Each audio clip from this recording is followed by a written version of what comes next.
Saison 82 pour les voitures de production. Sous la baguette de NOSCAR, qui orchestre le championnat, le règlement a évolué pendant l'intersaison pour attirer d'autres marques et pour limiter les écarts entre les voitures.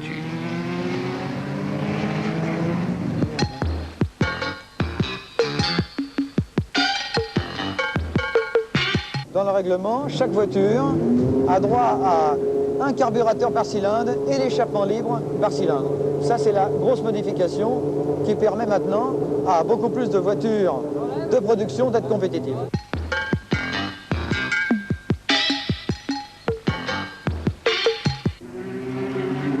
Après le rallycross, Volvo tente une percée en production avec une 242 à moteur 2 litres de turbo. Elle sera pilotée par Jean-Louis Bousquet.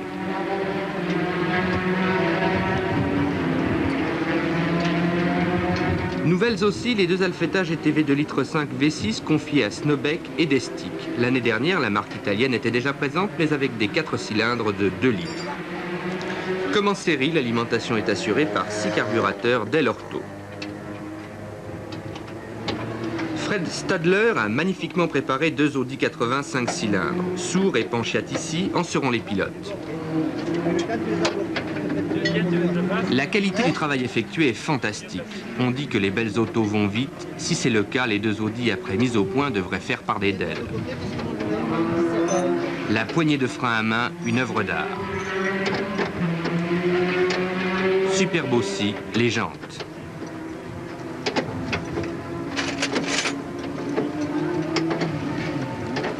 3 505 Peugeot étaient au départ, 2 pour Beltoise et pour Fréclin et une préparée par Jackie Aran pour Annie-Charlotte Vernet. Le préparateur du Mans continue comme en 81 d'aligner également 2 Renault Fuego. Fidèle au poste, la Rover 3 litres 5 de Medge. Et bien sûr, une meute de BMW série 3 et série 5 pour Malcher, La Journade, Cudini, Lapeyre, Ballolena, Dukens, Maggia et j'en oublie. La firme allemande étant bien sûr la mieux représentée.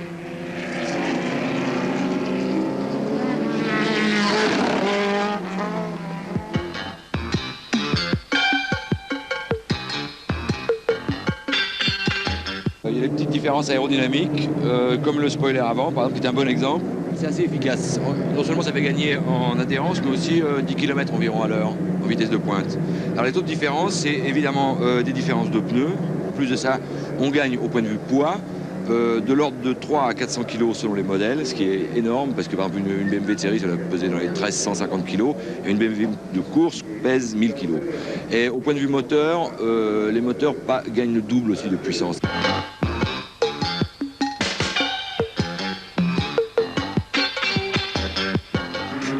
Après une saison consacrée uniquement au rallye, Guy Fréclin réapparaît sur les circuits. Personnellement, j'ai une étiquette de rallyman, c'est pas une étiquette de pistard. Je fais de la production parce que, je vous dis, ça me permet de faire une intersaison, enfin une saison, en attendant la nouvelle voiture de chez Peugeot pour refaire du rallye. Mais c'est pas pour ça que je n'aime pas le circuit, j'aime bien le circuit aussi. J'aimais bien la course de côte, bien que je trouve que ce soit quand même une discipline très dangereuse avec des Formule 2. Mais la production, pour moi, est une discipline très intéressante, dans la mesure où on se bat avec des voitures maintenant qui sont puissantes, des voitures qui tiennent la route, qui freinent. Ce sont de vraies voitures de course. Annie-Charlotte Vernet, il paraît que depuis Paris-Dakar, vous parlez couramment anglais. Je pense que c'est une plaisanterie parce que parler anglais, je le parlais avant parce que j'avais été pendant 1 an en Angleterre. Mais enfin, je pense que c'était un épisode qu'il vaut mieux oublier. Comme vous voyez, la mine est revenue et le moral en même temps. Contente de retrouver les circuits? Oui, parce que c'est plus le style de conduite que j'aime. Et puis, j'avoue que le rallye, bon, j'en fais très peu et je pense que je manque aussi d'expérience, alors le circuit. La production, c'est bien sûr le domaine des pilotes expérimentés. Darniche, Andruet, Josso doivent venir se joindre en cours de saison à leurs petits camarades. Mais dans cette formule où le spectacle est roi, il y a aussi la place pour des débutants. Jean-Marc Smadja, vous avez commencé en production l'année dernière, vous ne saviez absolument pas conduire. Cette année, vous vous retrouvez à 2 secondes des meilleurs. Vous pensez pouvoir progresser encore? Effectivement, il y a 1 an, lorsque j'ai commencé, je n'avais conduit que des voitures de tourisme classique sur la route. Et pour mieux comprendre finalement et pour mieux diriger mon équipe, j'ai dû me mettre au volant. Ça n'a pas été facile, c'est encore très difficile. Je pense que je m'améliore au fur et à mesure. Mais compte tenu de mon âge et de mon peu d'expérience, je crois que ma limite est bientôt atteinte.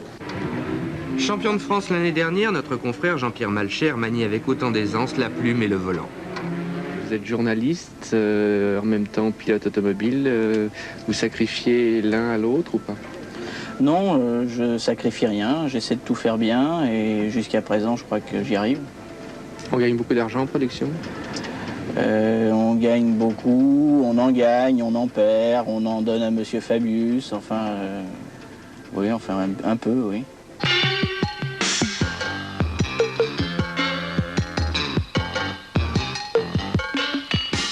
Pour qu'un concurrent ne domine pas le championnat comme ça s'est fait l'année dernière, on a créé un handicap de poids. Le premier se prendra 25 kg, le deuxième 20, 15, 10 et 5 au cinquième. Ensuite, pour pas que le concurrent qui va gagner à chaque fois soit lesté d'un très gros poids, on ira jusqu'à 75 kg maximum.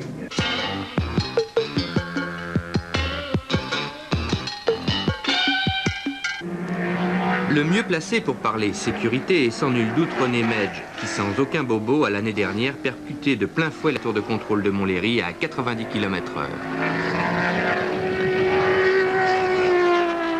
On est protégé par des arceaux, je ne sais pas si on peut les voir là, mais enfin des arceaux 6 points qui reprennent les attaches de suspension. On a ou extincteur automatique comme il est là, ou extincteur manuel, mais obligatoire de toute façon. Et surtout, on est particulièrement bien fixé sur le siège, c'est-à-dire avec un siège qui nous tient aux épaules, un repose-tête et un arceau, je ne sais pas si vous le voyez bien là, mais enfin un arceau 6 points. Oui, un harnais 6 à points. 6 endroits, c'est-à-dire 2 épaules, le ventre et les 2 jambes.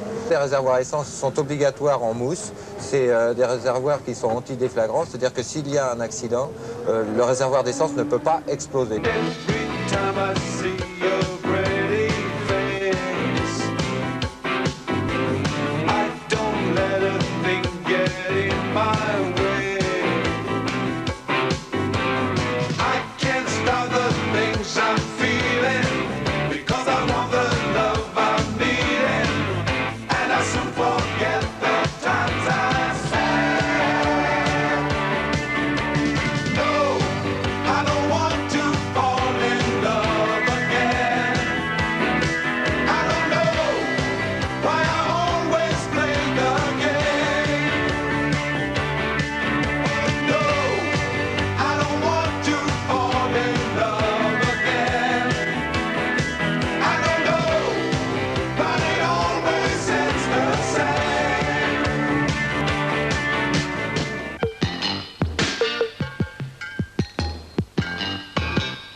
Voiture au départ, c'est Jean-Pierre Beltoise, meilleur temps des essais, qui s'élance en tête. Viennent ensuite Xavier Lapère, Guy Fréquelin, Jean-Pierre Malcher, Claude Ballolena et Alain Cudini.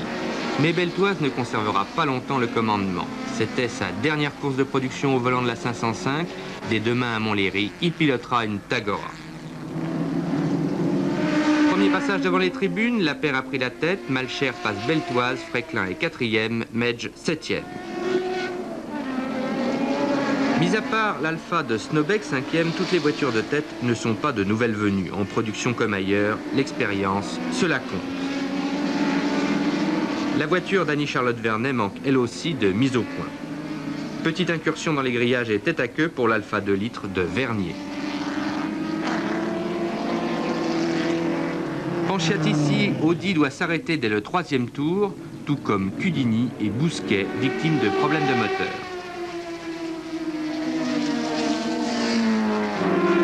En tête, pas de changement. Xavier Lapère mène toujours la course. Jean-Pierre Malcher est second. Ballolena, profitant du dépassement d'Attardé, Malcher réussit à passer Lapère. Ballolena est 3e, Beltoise 4e, Medge 5e. Il a